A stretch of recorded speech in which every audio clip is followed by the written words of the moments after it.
Alright, it's been a while since I last vlogged.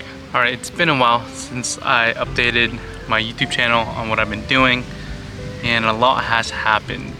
A whole major career shift has happened. The last time that I updated the YouTube channel was when I was trying to start my own creative agency, aka a marketing agency, and honestly, I didn't push myself hard enough for that, and kind of just went the traditional route and started applying to marketing positions. So right now I'm just gonna go over how I started and where I am today.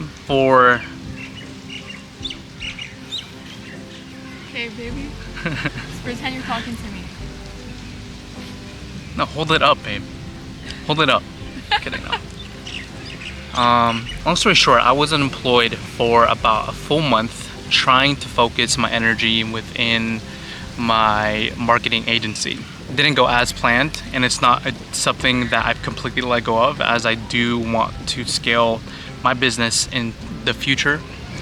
But starting November 2024 last year, I applied to an event marketing agency here on Oahu. I worked there for about 2 months, and the way that they marketed that position specifically was a social media manager. I'm like, I have social media experience, I could do that. And then I applied to that position. I wasn't doing any type of social media managing at all.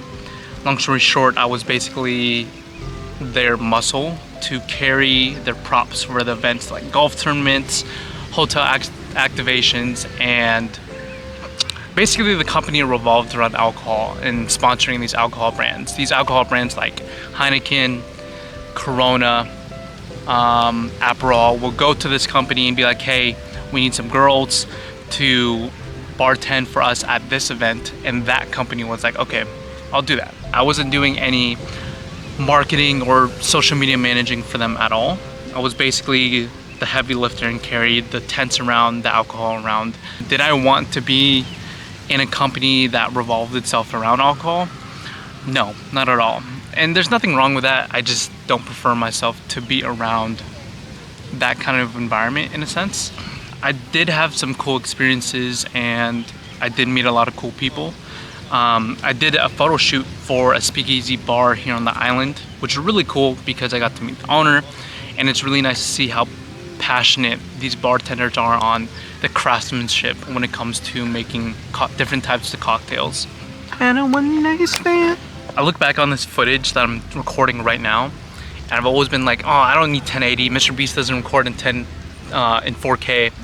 And I look at this footage and I see how crisp and clear it is, and I love 4K. I'm gonna start recording 4K all the time now. Just need a bigger SD card for those files. This event marketing agency was pretty cool. It was literally only 3 in-house employees, including the CEO, the general manager, and myself. And I was at the bottom of the totem pole when it came to doing all the heavy lifting. What are you doing? Why do you birds walk so arrogantly? Here. One thing that I've learned on being very close to the CEO, I guess the founder of this company, is that, and one thing about the community here in Hawaii is that if you know a business owner, every single other business owner knows each other here on the island. And so that's how tight-knit this community is here. It doesn't matter what industry. And anyways, I quit that position because I wasn't learning anything about marketing. It's not that I learned nothing from it, but I mainly wanted to go into digital marketing because I saw how shitty event marketing was. I think if I was in an environment and in the industry of event marketing that I actually liked, aka film, aka movies, I think I wouldn't mind that. I could see myself coordinating like film fest, for example. That's something that would really very much interest me. So I quit that position, and then I applied to a digital marketing agency, which is basically my competitor. So I got to see firsthand of how digital marketing agencies get their clients and how they operate, specifically here in Hawaii. Like I said, everybody knows each other. So this digital marketing agency that I applied to as a social media specialist, they had me doing everything, which I'll get to in a sec. So everybody knows everybody here on the island, meaning that we had connections in the construction industry, we had connections in the food industry. I edited videos for L&L, for example, and various small businesses here on the island. One of my most profound experiences when working with this company, and I don't know if that's God telling me, hey, go back to starting your own agency, was, long story short, I'm not going to go into specifics on who, what, when, where, and why, but shooting for a client, after the client shoot, this dude comes up to me and says, hey, do you create content on social media? I'm like, yeah, I do. I have my personal. And then he goes, no, do you have a company called Era Agency? I'm like, yeah, I do.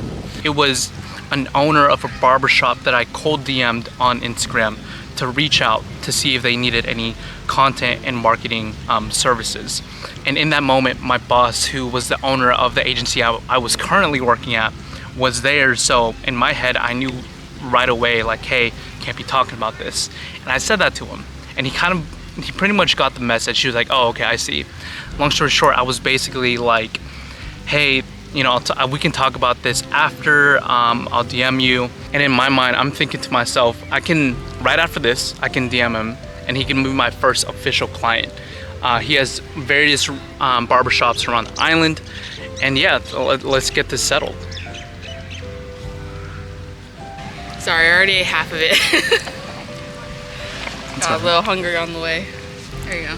The reason why I quit that position was because they advertised it as a social media specialist, and which is a very broad position to explain. And keep in mind, I've worn different hats as a freelancer where I have enough experience to wear every single hat individually, but this position had me doing digital artwork, being a social media manager, being a filmmaker, being a social media marketer, writing the scripts for them, and on top of all of that, I had more than 5 clients by myself within this agency, and they only paid me $1,000 every month, which for those of you watching my videos, if you guys wear any of those hats individually, is a ripoff. But honestly, it was more of a side gig. I've never had in-person experience shooting for an actual client, mainly because I was abroad. I'm not going to be shooting for clients in the Philippines because the pay isn't as much.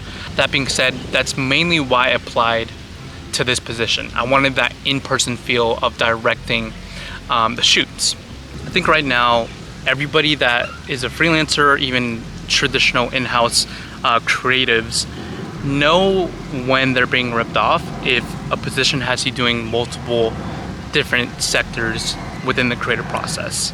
I think there's a whole movement right now where, you know, if you're a social media manager, you're gonna hire me to be solely a social media manager. And I think that's where really the discipline of being a freelancer came in, because I knew my worth. I was editing long form videos at $5 an hour, or excuse me, $5 a video. And now that I'm back in America, it really puts me in perspective, like, hey, I can be making a lot more by doing what I love. In a span of 3 months, that brought me to where I am today, which is a marketing manager for a well-known company here on the island at a corporate level. Gone are the days where I'm making minimum wage, gone are the days where I hate going to work every single day. And ever since I got this position, which was about 3 weeks ago, you know, the money's starting to come in. Sometimes it feels undeserved, mainly because I only started my career shift into marketing about 5 months ago. I think it's one of those things, well, first of all, it's a blessing from God. But I also feel like it's one of those things where I prepared so much for this position where, you know, it's well deserved. I have enough experience within social media marketing, within any type of marketing, which I'll go into in a little bit, where it all aligned. Just to refresh my mind, Cain and Abel are sons of Adam and Eve, right? Who are they, kids of them? Yeah, they are.